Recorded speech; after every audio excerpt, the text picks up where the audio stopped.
Welcome back to Reread, where I am rereading through the expanded universe in chronological order. Don't do it.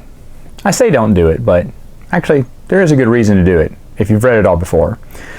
I'm going to talk about a few things, a few of the comic books from the Old Republic, but first I did read back over the Journal of Master Gnost Dural, and it's basically just a recap of everything you've learned from the comic books to the books, short stories, everything's kind of combined together, which was kind of nice. It's an overall history of what's happened in the Old Republic. That's including Tales of the Jedi, about Naga Shadow and Exar Kun and everything is mentioned as well. It's basically just done in journal form, but it's a nice recap of everything you may have missed from the comic books, or if you didn't play the video games, they have video game knowledge in there, and even some book knowledge as well. So all of it really was a nice, what's it called? A summary of what's been going on in the Old Republic. But other than that, it is definitely skippable, especially if you've read everything. So let's get into the Old Republic comic book here. There's the first three issues, which is called the Treaty of Peace. And in this one, basically, I believe these were web strips that were put online and then collected in comic book form. Dark Horse put them in comic books. And I said that was nice, and I still mean it was nice, but is it the best? No, it's not. The artwork is really bad, and the story's kind of everywhere. And of course, there is no to be continued or, see an issue 2 or something. The comic book just ends on one page, and then I guess that's the end. You have to wait for the next issue to come out. Now, this takes place about the same time as the Darth Malgus book, meaning the Jedi are sitting down during a peace treaty on Alderaan. Meanwhile, Coruscant is invaded. It shows the invasion of Coruscant. This time from other people's perspectives. Lord Agrel, who is mentioned in the Deceived novel, it kind of follows his storyline instead of Darth Malgus, or at least he's the Sith that they follow. This also has Shatil Shan, or Shan, I think is her last name. I think that's how you pronounce it, in it. And she's at the peace treaty with the Jedi and the Sith, and of course she can feel the betrayal in the Force, and then she minces words and lightsabers with one of the Sith across the table going, you knew, you were just trying to get better leverage in the peace treaty and the negotiations, which of course the Sith knew. It was all part of a ploy to capture Coruscant, hold it hostage until a peace treaty went out in their favor, and then release Coruscant. Now there is a contradiction that I've noticed here that I didn't notice before. And funny thing, it happened with the web strips again. There's another one that we all know in episode 3 where the web strips don't match up to the rest of the story. In this case, the web strips don't match up to the peace treaty and what went down. Because if you read Deceived, the same thing happens but with a different Jedi. Not Shan, it's the main girl, Erin, and she is the one who kind of explodes and going, Master, these people have deceived us. The Sith are evil. They knew all along.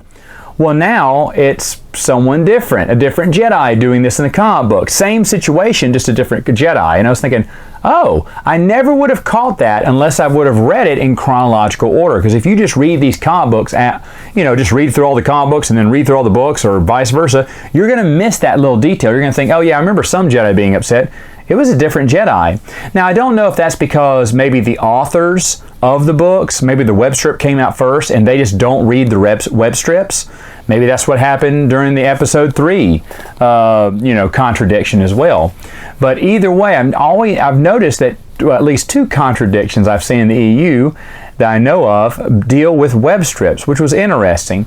Now, this isn't that big a contradiction, but like I said, it's 2 different Jedi who are basically doing the same thing. And to my knowledge, Satil was not in Deceived. I don't believe she was. And like I said, I read these back to back, so I think I would have known that. But either way, though, it was interesting that there was a different version. The same thing happened, but a different type of Jedi was doing it. And I doubt there are 2 different. I also want to say the Sith looked a little different in the web strip than how they were described in Deceived, too. But 2 different accounts of the same peace treaty. So that is one contradiction that I found, and the first one I found so far. And again, I don't think if you don't read these in chronological order, it's so minor, you're going to miss it. Now overall, the threat of peace because the whole time the peace treaty is, it goes past, after the Sith have left Coruscant, and how the Jedi and Sith are kind of at odds, and they're trying to hold the peace and keep that peace treaty together. It's urgent that they keep this peace treaty together, but it seems like it's just falling apart and crumbling. Now, the second half of this 6-part story arc deals with a different character, Tanib Kel. He is one of the Hounds of the Empire. He's a Sith Hound. And it's very similar to the, if you think about this, Dawn of the Empire had Zesh as a Hound. And I'm kind of wondering if that's where John Ostrander got the idea, because I didn't realize this. I didn't know Tanib Kel was called a Hound. Again, one of those minor things that I've just forgotten over the years. But he is on a mission to hunt down one of the Emperor's own apprentices, like one of his emissaries. It's like, why is she betraying the Emperor, in the Empire? And he has this slave with him. It's an alien called Maggot. He just calls him Maggot. It's probably not his real name, but he used to be a proud warrior, but now he's the slave of a Sith. Well, during the adventures, there is a Jedi Padawan who kind of visits the ship while the Sith is away dealing with the Jedi Masters. They're not fighting. They're coming to a temporary truce right now. But meanwhile, while he's helping the Jedi, the Padawan can speak this alien's native language, not just basic. And he tells him, you're a warrior. You're from a warrior clan. He said, why are you letting him be a slave? And why are you a slave to the Sith? He went, well, he doesn't treat me as a slave. And it's true. This is a Sith who has a soft spot for Maggot, even though he calls him Maggot.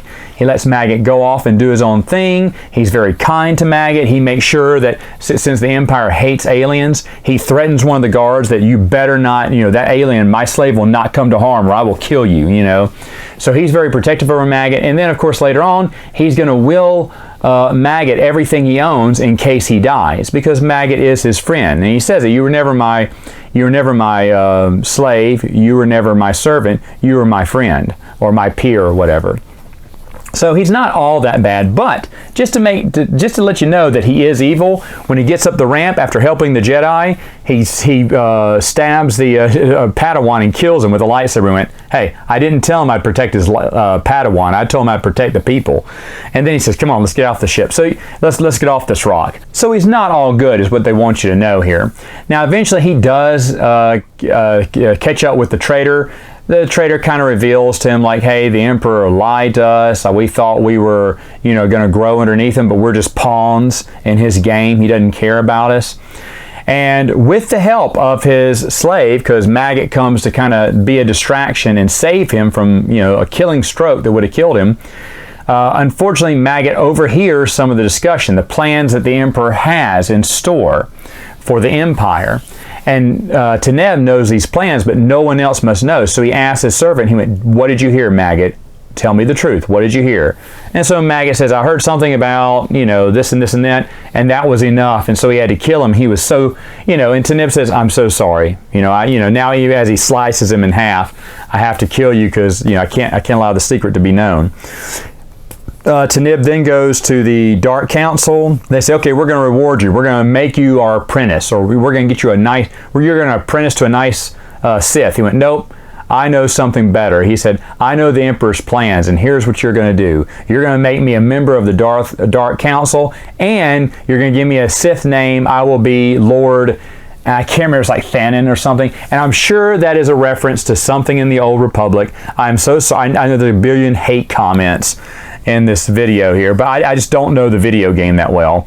But I'm sure that was some kind of big reveal. I'm sure he's part of the video game. People are like, oh, so this is his origin story.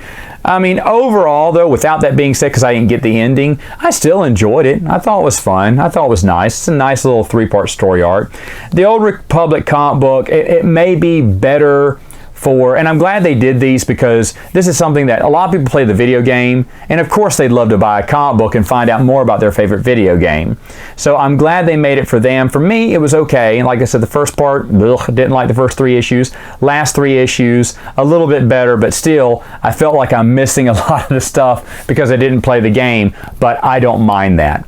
All right, folks, that's it for now. See you next time.